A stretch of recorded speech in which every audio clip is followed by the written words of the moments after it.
เด้อแกงเห็ดทุกคนมันหอนใส่ผักกระเหนี่ย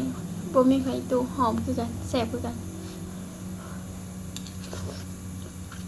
บ่แม่นบ่มีบ่ได้แวะเถอะ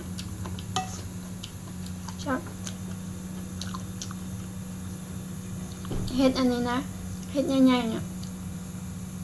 เอามาผ่าแล้วก็แกงเสียโอ๊ยตั้งยากจากซาใช่ไหมนึ่งจำเจียวเสียมื้อหน้าสิเฮ็ดนึ่งผักเจียวปลานึ่งปลา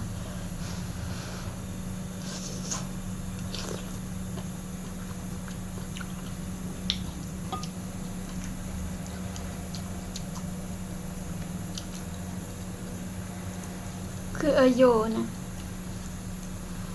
กินแกงเฮ็ดจนได้ขายเนาะ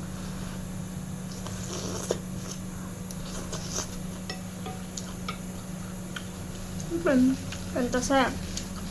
จะแบบคอยกินสุภาพบ่เป็นตะแซ่บพยายามกินแบบมุ่งมั่นกินบ่เป็น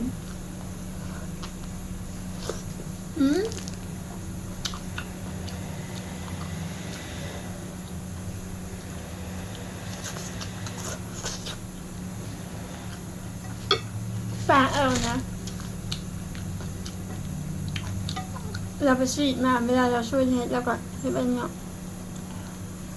เฮ็ดแบบนี้กะ